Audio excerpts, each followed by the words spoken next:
శ్రీనివాస్ రెడ్డి విషయంలో ఎలాంటి సమస్య లేదని రీజనల్ కోఆర్డినేటర్ విజయసాయి రెడ్డి తెలిపారు. జిల్లాలో ముఖ్య నేతగా ఉన్న బాలినేనికి పార్టీలో ప్రాధాన్యత, సముచితమైన స్థానం ఉంటుందన్నారు. రాష్ట్ర ప్రజలకు మంచి చేసే నాయకుడినే ప్రజలు ఎన్నుకుంటారని, రాజకీయాల్లో విమర్శలు, ప్రతి విమర్శలు సహజంగానే ఉంటాయని తెలిపారు. ఇక అసభ్య పదజాలంతో తప్పుడు ఆరోపణలు చేస్తూ తమ నాయకుడిని విమర్శిస్తే ఖండించాల్సిన బాధ్యత పార్టీలో ప్రతి ఒక్కరిపై ఉందని విజయసాయి రెడ్డి అన్నారు. ఓట్లను నమోదు చేస్తుంది.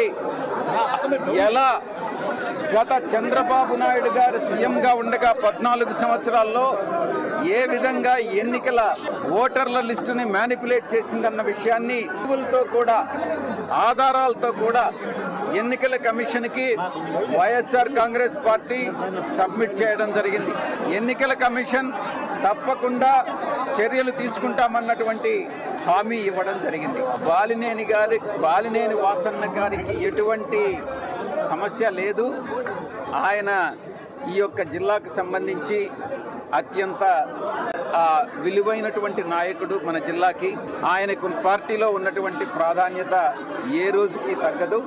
ఆయన స్థానం ఆయనకు. చంద్రబాబు తెలుగుదేశం పార్టీ సృష్టిస్తున్నటువంటి ఒక కథనం.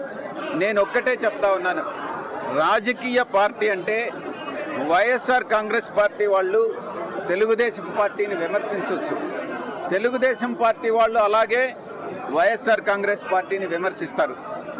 విమర్శలు, ప్రతి విమర్శలు అన్నటువంటివి రాజకీయాల్లో సహజమైనటువంటివి. ప్రజలే నిర్ణయిస్తారు ఏ రాజకీయ పార్టీకి అధికారం ఇవ్వాలి, ఎవరు ప్రజలకు మేలు చేకూరుస్తారు, ఎవరు రాష్ట్రాన్ని అభివృద్ధి చేస్తారు